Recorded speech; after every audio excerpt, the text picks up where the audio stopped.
मध्य प्रदेश की जीवन धारा नर्मदा नदी।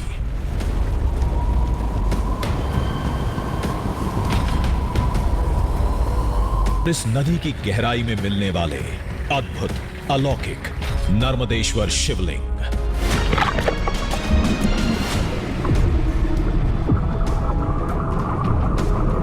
लेकिन यह कहानी बहुत पुरानी हो गई। नई कहानी वो है जिसकी तलाश में हम नदी की धार में सवार होकर निकले थे।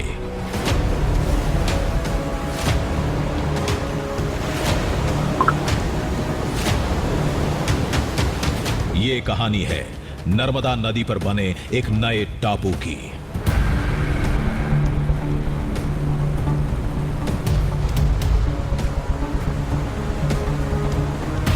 दृश्यम की टीम को उस इलाके से जुड़े लोगों ने जानकारी दी और बताया कि उस टापू के पास अचानक कुछ अद्भुत शिवलिंग प्रकट हुए हैं।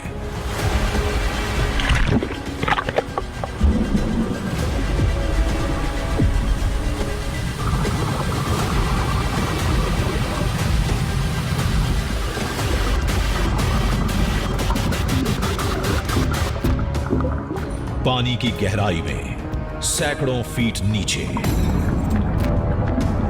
अभी कुछ समय से नर्मदा जी में अब तो बड़े बड़े आकार के शिवलिंग मिलने लगे हैं। पहले छोटे मोटे मिलते थे, लेकिन अब एक जगह से ही बड़े बड़े शिवलिंग मिल जाते हैं।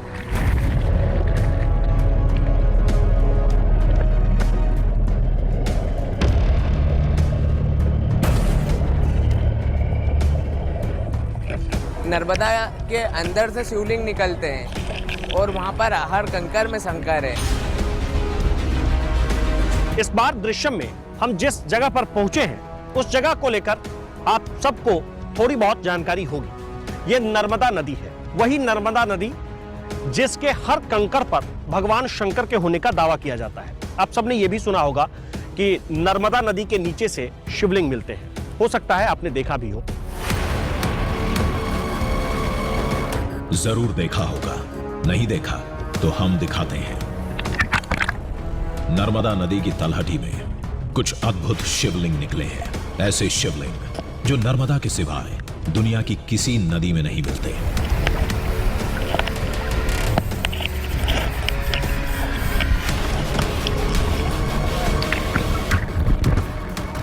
शिवलिंग पर कुछ दैवीय आकृतियां बनी होती हैं। कभी त्रिपुंड, कभी ओम, कभी जनेऊधारी, तिलकधारी,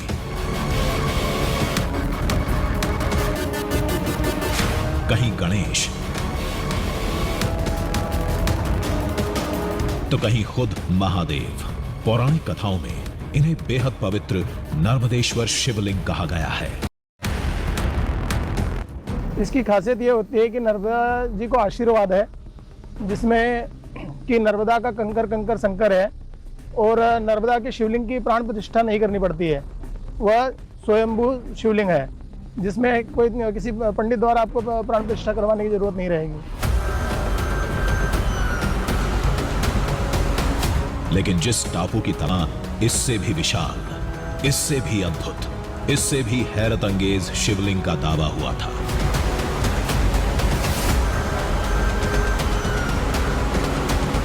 जब हमने ये सुना तो हमने ये जिद ठानी कि हम भारतवर्ष को वो दृश्यम जरूर दिखाएंगे। हमने अपना सफर शुरू किया और अब हम धीरे धीरे उस जगह तक पहुंचेंगे जहां एक साथ 36 करोड़ देवी देवताओं के होने के प्रमाण मिलते हैं।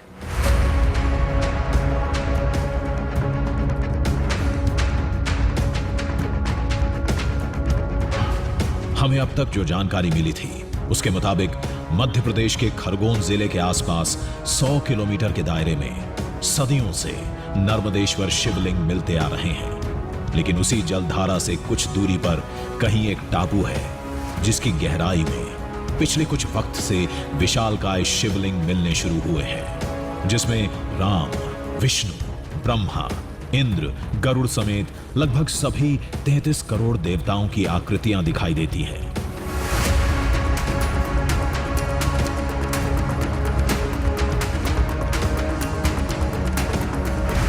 सुनकर अचंभा सा लगा कि नर्मदा की गहराई में पूरा देवलोक मौजूद है।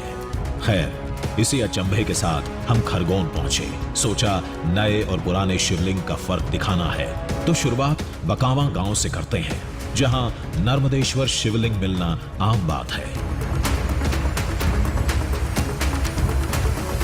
जैसे कि वहाँ पर आप चलेंगे तो अनगिनत बहुत सारे अरबों करोड़ों की संख्या में है शिवलिंग। उनमें आकृतियाँ ढूंढने पर अच्छी भी मिलेंगी। जैसे भगवान शिव की कृष्ण असीम कृपा है वहाँ पे। जो कुछ लोग ही जा पाते हैं वहाँ पर, तो हम जाएंगे नाव के द्वारा जाएंगे। थोड़ा दिक्कत रहता है मगर चले जाएंगे, ले चलेंगे आपको।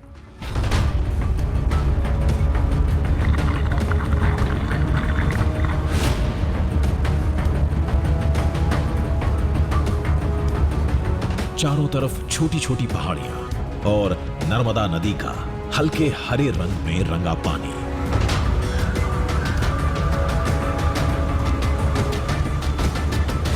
नदी के भीतर झांकते तो हल्के फुल्के कंकड़ों के सिवाय कुछ नहीं दिखता। समझ में आ चुका था कि इस दृश्यम को देश के सामने लाने के लिए हमें तमाम कैमरे और उपकरणों के साथ पानी की गहराई तक जाना होगा।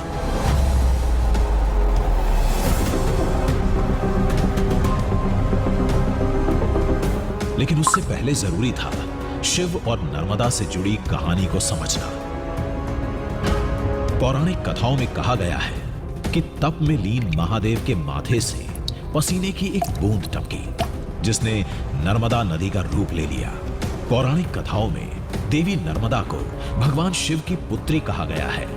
कथाओं के मुताबिक नर्मदा के हर कंकड़ में शंकर के वास का वरदान भी महादेव से ही मिला था।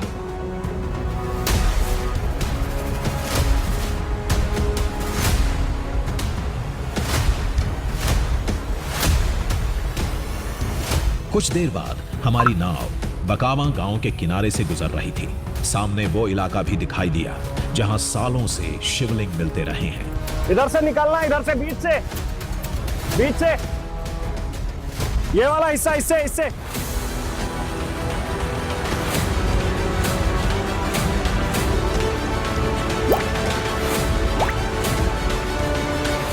हो सकता है हमारी खोज यहीं पूरी हो जाए।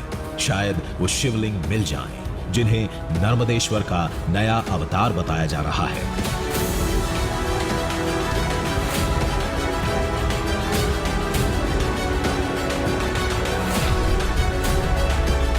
तो शुरू करते हैं हम। और सबसे पहले हम पहुंचेंगे उस हिस्से में जिस हिस्से को लेकर हमें यह कहा गया है कि वहां तो आज से नहीं, बहुत पहले से ही शिवलिंग मिलते हैं। तो अब हम शुरू करते हैं।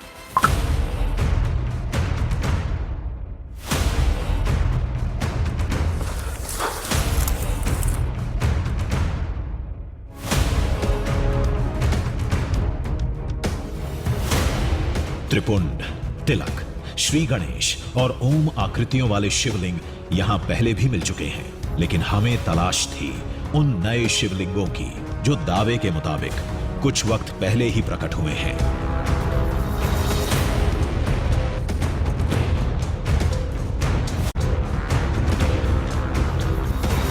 फाइनली अब हम उस जगह तक पहुंच गए हैं।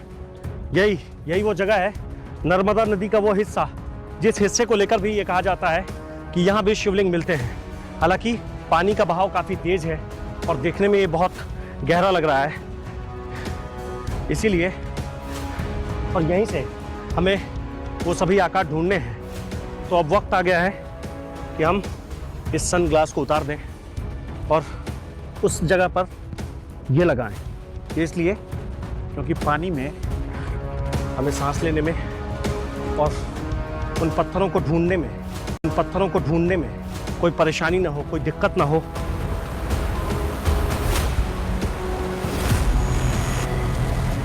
महादेव का नाम लेकर हमने नदी में छलांग लगा दी।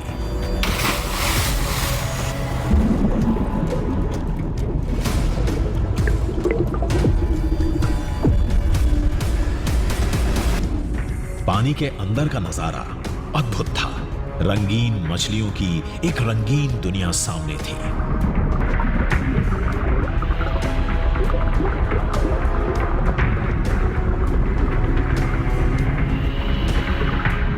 चारों तरफ देखते रहे, लेकिन किसी तरह का कोई शिवलिंग नहीं मिला।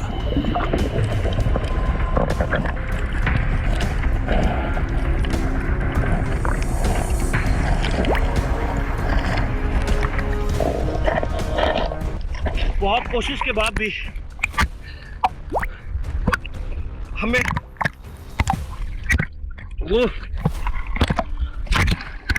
वो शिवलिंग मिल नहीं रहा। एक बार और मैं कोशिश करता हूं कि हमें वो शिवलिंग किसी भी तरह से मिल जाए।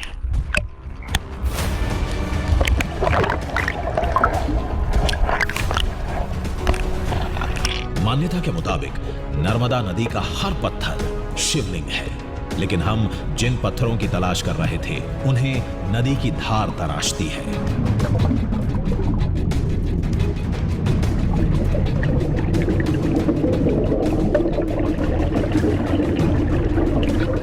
देर तक गोता लगाना मुश्किल था। एक तय समय के बाद बाहर निकलना पड़ता था।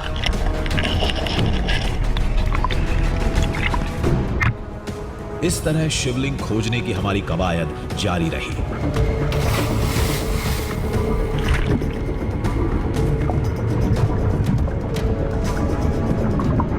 तभी दूर कुछ दिखा जिसमें बाकी पत्थरों से बिल्कुल अलग चमक थी।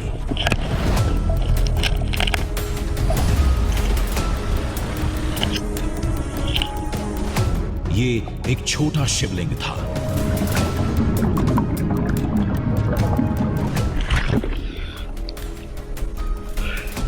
ये आखिरकार ये पहला बहुत छोटा सा शिवलिंग है, लेकिन इसका आकार बिल्कुल शिवलिंग की तरह है। ये हमें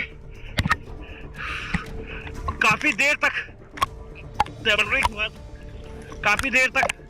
अलग अलग जगहों में तलाश करने के बाद ये मिला है।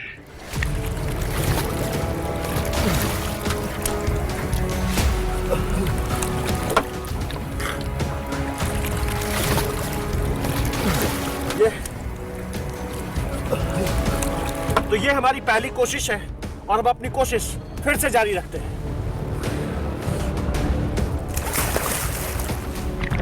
पहले शिवलिंग को नाव पर रखकर हमने फिर गोता लगाया। तब 2 शिलाएं और मिली।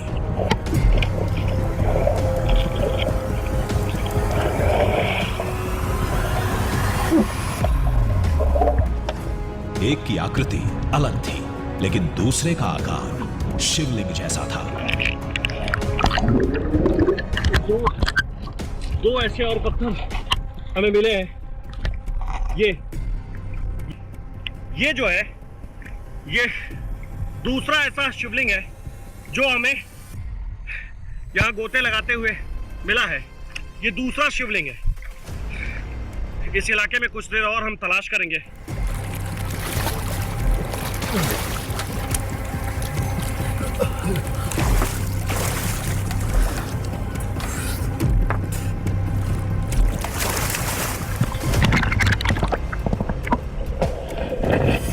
लगता है किस्मत और वक्त दोनों हमारे साथ थे।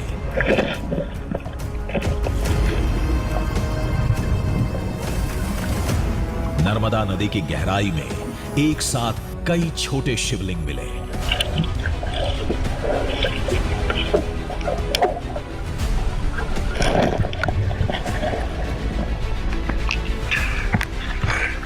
और तलाश करते करते मुझे ऐसा लग रहा है कि हमारा निशाना सही लग गया। एक साथ 3 वैसे ही शिवलिंग मुझे मिले हैं जो 2 इससे पहले मिले थे, और उसमें ये वाला ये सबसे खास है। इसके एक हिस्से में देखिए ऐसा लग रहा है जैसे चंदन किया हुआ हो, और नीचे वाले हिस्से में देखिए, नीचे वाले हिस्से में एक अलग तरह का रंग है, और ऐसा लग रहा है कि जैसे ये शिवलिंग हो। ठीक वैसे ही ये भी बिल्कुल आकार में वैसा ही है, लेकिन इसके बीच में जो ये रंग है ये ऐसे चंदन की तरह लग रहा है।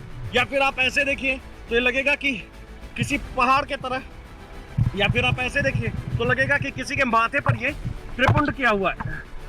वैसे ही ये वाला शिवलिंग, इसके नीचे वाले हिस्से का रंग दूसरा है, इसके ऊपर वाले हिस्से का रंग दूसरा है, और दोनों रंग, यानी इसको आप ऐसे भी देखिए कि इस पत्थर में ये ऐसे अगर आप देखेंगे तो लगेगा कि ये किसी पहाड़ की चोटी की तरह है, और ठीक इसको अगर आप उल्टा करके देखें तो भी आपको लगेगा कि ये वैसा ही है।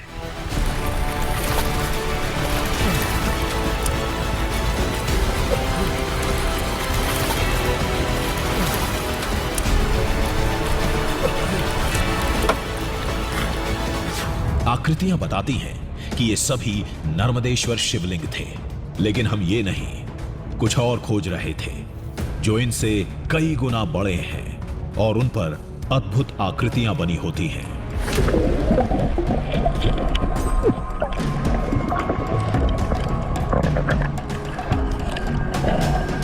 पहली कोशिश में हम नाकाम रहे, वो शिवलिंग हमें नहीं मिले।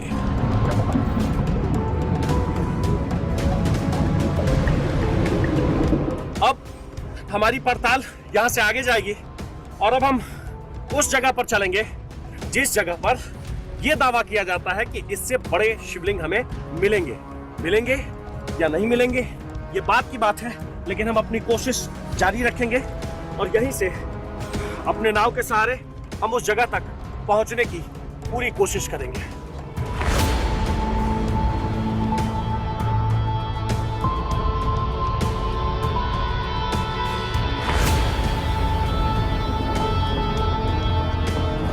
नर्मदा बहुत बड़ी नदी है। शिवलिंग मिलने वाली जगह का दायरा भी 100 किलोमीटर का है। अकेले कब तक भटकते? फिर हमने उस शख्स को फोन करके बुलाने का फैसला किया जिनका दावा हमें यहां तक खींच लाया था।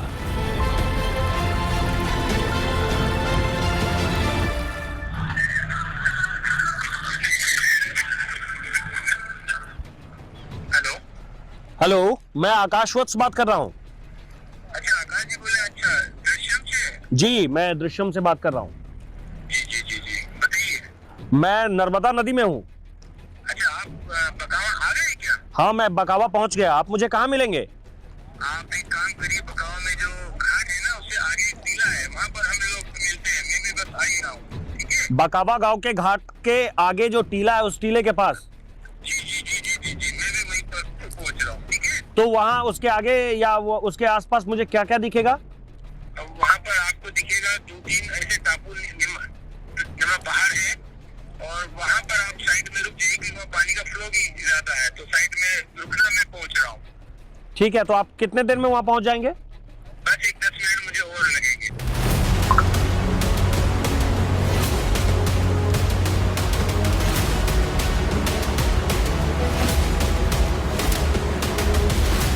डॉक्टर मिश्रीलाल शाह नर्मदेश्वर शिवलिंग के एक्सपर्ट माने जाते हैं। उन्होंने आगे नदी के एक मोड़ पर मिलने का वादा किया। हम उसी तरफ जा रहे थे।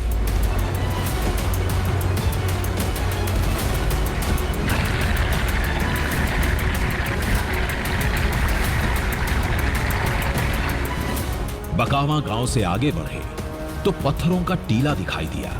नाविक ने बताया यहां से बड़े पैमाने पर शिवलिंग निकाले जाते हैं। पत्थरों से लदी चोटियां बहुत दूर से नजर आने लगती हैं।